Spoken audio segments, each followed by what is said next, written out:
Vacation Free ODF yang sudah 100% membuat Kota Palembang berkesempatan meraih predikat Kota Sehat tertinggi, yakni Swasti Sabha Wistara 2025 dari tim verifikasi Kabupaten Kota Sehat Pusat.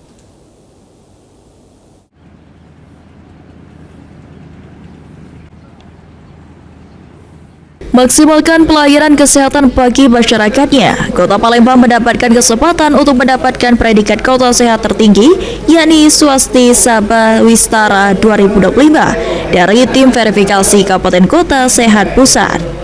Wali Kota Palembang Ratu Dewa mengatakan, Kota Palembang menjadi salah satu dari 5 kabupaten kota di Indonesia yang berkesempatan untuk mendapatkan penghargaan tersebut.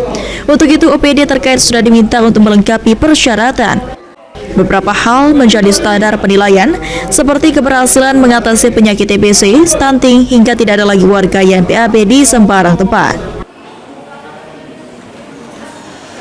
Yang tertinggi, cuman ada 5 kabupaten kota tadi, insya Allah Palembang masuk. Makanya tadi beberapa catatan yang segera kita tindak lanjutkan, baik itu catatan berupa dokumen regulasi, aturan, maupun data-data pendukung yang bersifat masukan apa yang sudah dilaksanakan program kegiatan oleh OPD pengampu.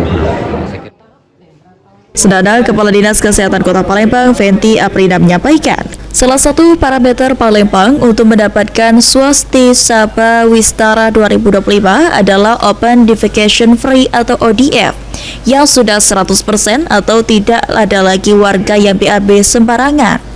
Meski begitu, setidaknya ada 9 tatanan dengan 136 indikator yang harus dilengkapi pemerintah Kota Palembang.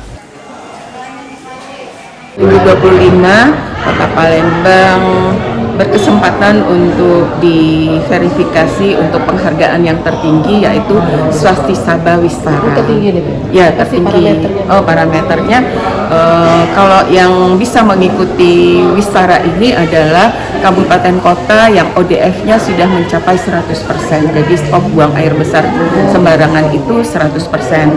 Baru bisa mengikuti verifikasi untuk Swasti Sabha Wistara. Sebelumnya, Palembang meraih Swasti Sabha Wiwerda pada tahun 2024. Sandi Pratama, PAL TV.